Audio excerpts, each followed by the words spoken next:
నమస్తే. కేంద్ర విద్యాశాఖ మంత్రి ధర్మేంద్ర ప్రధాన్ రాజీనామా చేయాలని చెప్పేసి నిన్న చలో సంసద్ అని చెప్పేసి 20వ తారీఖున చాలా పెద్ద ఎత్తున ఢిల్లీకి జంతర్ మంతర్ నుంచి ఇటు పార్లమెంట్ వరకు ర్యాలీ నిర్వహించిన విషయం అందరికీ తెలిసింది. ఆ ర్యాలీలో విద్యార్థులు కొన్ని లక్షల మంది విద్యార్థులు అక్కడ చేరుకుంటే వాళ్ళపైన లాఠీ చార్జ్ విజువల్స్ కూడా మనం చూసాం. అందరి గుండె కలిసి వేసిన పరిస్థితి. సో ఈ రోజు హైదరాబాద్లోని సోమాజిగూడ ప్రెస్ క్లబ్లో దానికి సపోర్ట్గా అంటే ఆ లాఠీ చార్జ్ ఏదైతే చేస్తూ దానికి వ్యతిరేకంగా చాలా మంది నిరసనకారులు, విద్యార్థులు, పేరెంట్స్, తల్లిదండ్రులు అందరూ కూడా ఈరోజు వచ్చారు. ఒకసారి వాళ్ళతో మాట్లాడించే ప్రయత్నం మనం చేద్దాం. ఆయన మీ పేరు ఎక్కడి నుంచి? My name is Arif. I'm from Banjara. It's Hyderabad only. Hyderabad. So మీ ఎవరు మీ బాబా? Yes, my son. సో మీ సన్ని తీసుకొని ఎందుకు వచ్చారు ఇక్కడ? And he can see that things happening in India right now. So that's for him only. So I told him कि यहाँ पर आते हैं, देखते हैं कि क्या हो रहा है. मैंने उसको explain भी किया है कि क्या हो रहा है, क्या नहीं हो रहा है. So he told me that I'll also come with you. So इसको भी ले लेके आया दिखाने के लिए पूरा क्या चल रहा है. मतलब कल जो जंतर मंतर में हुआ, నిన్న ఏదైతే జంతర్ మంతర్ లో జరిగిందో అంటే విద్యార్థుల పైన ఆ విధంగా లాఠీ చార్జ్, సో బ్రుటాలిటీ అని కూడా చెప్పొచ్చు మనం. సో దాన్ని మీరు ఏ విధంగా చూస్తారు, మీరు ఏం చెప్తారు దాని గురించి? कल जब मैं देखा ये सब थिंग न्यूज़ में और चैनल्स पे, सोशल मीडिया पे, सो मेरे को तो भाई बहुत डिस्टर्बिंग था कि कैसा एक गवर्नमेंट इतना डिक्टेटरशिप पे आ सकता है कि to control them the protest. It was so peaceful. They are having the flowers in the hands. उनके ऊपर जो है लाठी चार्ज हो रहा था, टीयर गैस, वॉल कैनन्स. भाई ये सब बहुत, ये तो डेमोक्रेसी लग ही नहीं रहा है. ये ऐसा लग रहा है कि डिक्टेटरशिप पे हम लोग आ चुके हैं. आप इस तरह से हैंडल करते हो एक पीसफुल प्रोटेस्ट को, तो बहुत तकलीफ हुआ है देख के. इसलिए मैंने डिसाइड किया कि भाई मैं भी आता हूँ, व्हाटएवर आई कैन डू. सो मैं आके अपना कंट्रीब्यूशन देता हूँ इसके लिए. इसमें जो प्रोटेस्ट हुआ कल, उसमें बहुत सारे लोग स्टूडेंट्स नहीं है और वो हिंदुस्तानी नहीं है. उनके पीछे कोई पॉलिटिकल एजेंडा है और उनके पीछे जो चाइनीज एजेंट्स की फंडिंग का चल रहा है, ये पूरा बोल के प्रोपेगेंडा फैला रहे हैं. तो इसके बारे में क्या बोलना चाह रहे हैं? भाई अगर ये प्रोपेगेंडा रहता तो ये इस तरह से हैंडल नहीं होता था. ये बहुत अलग लेवल. ये पूरा स्टूडेंट्स का जो भी था, इफ यू वांट टू से कि फंडेड है, तो हाँ भाई ये स्टूडेंट के थ्रू ही फंडेड है. They are only doing all the donations and all things. But ऐसा कोई थिंग नहीं है भाई. सब it's about the common man. उन लोग की आवाज है. अभी भी स्टूडेंट्स रहे, चाहे जेंजी रहो, ये सब बहुत परेशान हो चुके हैं कि भाई इस तरह नहीं होना चाहिए. ये क्या है, आपको इतना टाइम लग गया. कल आप पार्लियामेंट में आते हो, सुबह सुबह अपना स्पीच देते हो और you are not addressing the Gen Z of the India. तो आप क्या कर रहे हो फिर? और आप पार्लियामेंट से उठ के चले जाते हो जब क्वेश्चन उठाया जाता है कि भाई आप क्या कर रहे हो. और जो कल जंतर मंतर में जो लाठी चार्ज हुआ तो उसमें ज्यादा स्टोन पेडलर्स थे. वो लोग पुलिस के ऊपर पत्थर फेंके, इसलिए लाठीचार्ज करना पड़ रहा बोल के दिल्ली पुलिस बोल रहे. It's completely wrong. आपने भी वीडियोस देखे होंगे, मैंने भी देखे कि जो ट्रक आया था वो किसने लगाया था, जो गाड़ी ब्रोक थी वहां पर वो किसकी रखी हुई थी, ऐसा तो मैंने नहीं देखा भाई. कोई इवेंट स्टार्ट किया ही गया था पुलिस के द्वारा. जनता ने कुछ नहीं गलत किया. वो पीसफुली जा रहे थे पार्लियामेंट स्ट्रीट पे, वहां पर पुलिस ने शुरू किया. पुलिस ने टीयर गैस फेंके, इतना मारा है स्पेशली गर्ल्स को. भाई कौन ऐसे हैंडल करता है? इतनी बुरी तरीके से आप मार रहे हो सबको. ये टेररिस्ट है क्या? हम लोग टेररिस्ट है? हम लोग तो, I am also interior designer, मैं भी पढ़ा लिखा हूँ, पर ऐसा थोड़ी ना होता है भाई. ऐसे इस तरह ट्रीट किया जाता है. Completely wrong. जो स्टेटमेंट दिल्ली गवर्नमेंट और दिल्ली पुलिस दे रही है वो बहुत ही घटिया और गंदा है.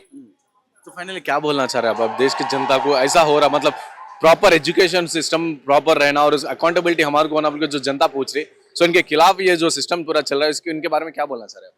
भाई ये एक्चुअली इतना बड़ा होना ही नहीं चाहिए था. फर्स्ट ऑफ ऑल गवर्नमेंट को सबसे पहले ही एड्रेस करके चीज को अकाउंटेबिलिटी लेनी चाहिए थी.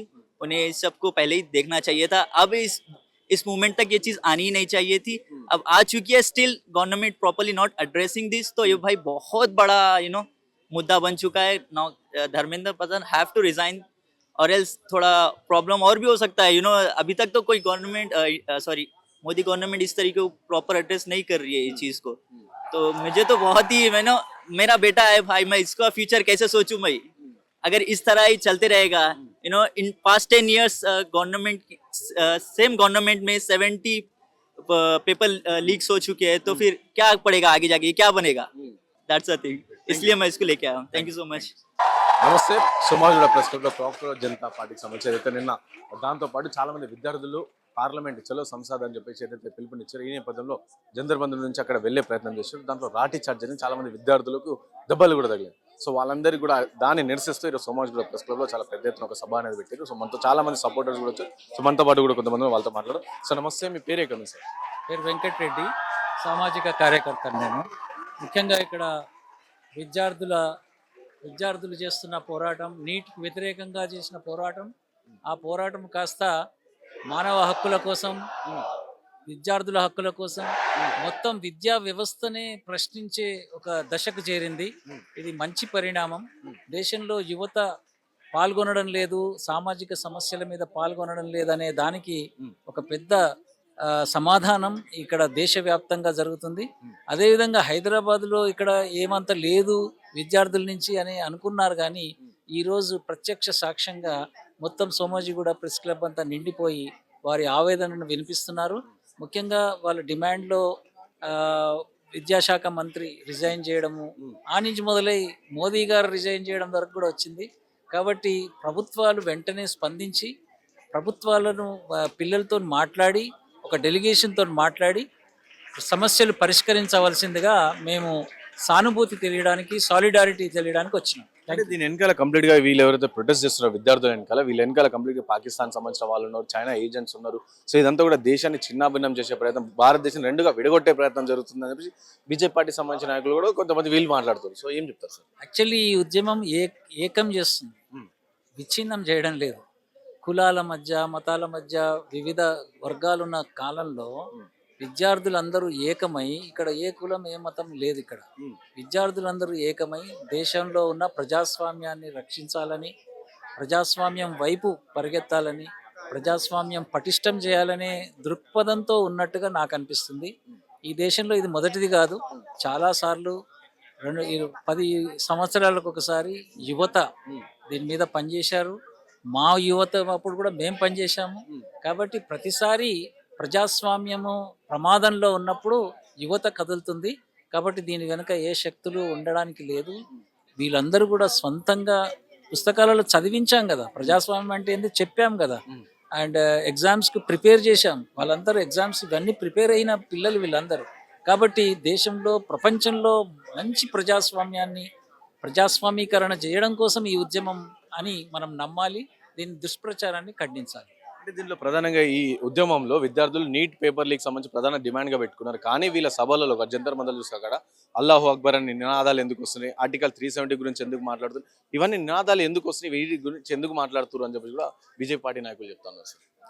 ఇది పెద్ద సమూహం, ప్రజా బాహుల్యం. ఇందులో అందరూ వస్తారు, అందరూ జై శ్రీరామ్ కూడా అనేటోళ్ళు ఉన్నారు. అందరూ వస్తారు, అందరూ మాట్లాడతారు. బట్ కోర్ ఇష్యూ ఏంటంటే ప్రజాస్వామ్యాన్ని పరిరక్షించాలి, ప్రభుత్వాలు జవాబుదారీతోనే ఉండాలి. ఈ 2 కోర్ ఇష్యూస్నే మనం దృష్టిలో ఉంచుకోవాలి. మధ్యన వచ్చే స్లోగన్స్ మీద పెద్దగా పట్టించుకోవాల్సిన అవసరం లేదు. కోర్ ఇష్యూ ఈజ్ విద్యా వ్యవస్థను సరి చేయాలనేది కోర్ ఇష్యూ. మీరు చూసారా, మీరు యువతకు ఉన్నప్పుడు మీరు కూడా ప్రొటెస్ట్లలో పాల్గొన్నారు అని చెప్పేసి చెప్పారు. కాబట్టి అప్పుడు ఏ రోజన్నా ఆ టైంలో ఎప్పుడైనా ఈ విధంగా లాఠీ చార్జ్ జరిగింది, ఈ విధంగా టియర్ గ్యాస్లతో జరిగింది, అండ్ చాలా సందర్భాలు చూసినాం. అందరు బలగాలు, పోలీస్ బలగాలు అన్ని కలిసి ఒక్కతని మధ్యలేసి కొట్టడం, మహిళలను చూడకుండా ఇంతగానం ఈ విధంగా దాడులు జరిగినాయి. ఈ విధంగా పోలీస్ అధికారులు కొట్టిరా? లా అండ్ ఆర్డర్ ఎప్పుడైనా అది ఒక ఇష్యూగానే చూస్తారు. చిన్న హాస్టల్ భోజనం సరిగా లేదనే ఉద్యమం హైదరాబాద్ నడిబొడ్డున మొత్తం జరిగింది. కాబట్టి హైదరాబాద్ను స్తంభింపజేయడం జరిగింది. అప్పుడు కూడా జరిగినాయి, కర్ఫ్యూలు విధించడం జరిగింది. కానీ పాలకులు దీన్ని సంభాషణ రీత్యా మాట్లాడే విధానంతో దీన్ని పరిష్కరించాలి. కానీ బ్రూటల్గా పోలీసును ప్రయోగిస్తే ఇంకెక్కువ అవుతుంది, కోపాలు ఎక్కువ వస్తాయి. ముఖ్యంగా యూత్ కోపం రావద్దు. యువతకు కోపం వస్తే చాలా కష్టం, కంట్రోల్ చేయడం కష్టం. కాబట్టి ప్రజాస్వామ్యంలో వాళ్ళతో మాట్లాడే ఒక ప్రక్రియను ముందుకు తీసుకెళ్లాల్సిన అవసరం ఉంది. ఆ దిశగా ప్రయాణం చేయాలి. సో మీ సపోర్ట్ ఉంటుందా సార్? ఈ దేశ యూత్ ఇప్పుడు ఏదైతే ప్రొటెస్ట్లు చేస్తారో వీళ్ళకి కంప్లీట్ గా మద్దతు వెళ్తున్నారట? తప్పకుండా. ఎవరైతే ప్రశ్నిస్తారో, అన్యాయం మీద ప్రశ్నిస్తారో వారందరికీ మనందరి మద్దతు తెలిపితేనే అదే ప్రజాస్వామ్యం. వాళ్ళు ప్రశ్నిస్తే అర్బన్ నక్సలైట్లు వీళ్ళందరూ యాంటీ ఇండియన్స్ అని చెప్పేసి కూడా చెప్తా ఉన్నారు కదా సార్. వీళ్ళందరూ అర్బన్ నక్సలైట్లు, యాంటీ ఇండియన్స్, వీళ్ళు ఈ దేశానికి సంబంధించిన వాళ్ళు కాదు, అవసరమైతే పాకిస్తాన్కి వెళ్ళిపోండి, ఈ విధంగా చాలా కమెంట్స్ కూడా వస్తున్నాయి కదా సార్. ప్రశ్నించడం తప్పు కాదు. ప్రశ్న ఎటువంటి ప్రశ్న వేస్తున్నారు? ఈ తరం కోసమే కాదు, ముందు తరాల కోసం కూడా ఆ ప్రశ్న పనికొస్తుంది. మన పిల్లలకు, మన మనమనులకు కూడా ఆ ప్రశ్న పనికొస్తుంది. సిస్టంలో లొసుగులు ఏవైతే ఉన్నాయో ఆ లొసుగులను సరిచేయమని అడుగుతున్నారు. కాబట్టి దీని మీద ఎటువంటి అపోహలు పెట్టుకోవడానికి లేదు. వీళ్ళంతా నార్మల్ పీపుల్, మనం చూస్తున్నాం చాలా నార్మల్. అండ్ కోపం ఉంది, సరిచేయాలని రావడం ప్రభుత్వాలకు చాలా ఒక మంచి అవకాశంగా తీసుకోవాలి. ఎందుకంటే ప్రభుత్వాలకు అన్ని తెలియవు, డీటెయిల్గా తెలియదు లోకల్గా. కాబట్టి ఇవన్నిటిని మనం సరిచేయడానికి చేస్తున్న ప్రశ్న ఒక అవకాశంగా ప్రభుత్వాలు తీసుకోవాలి.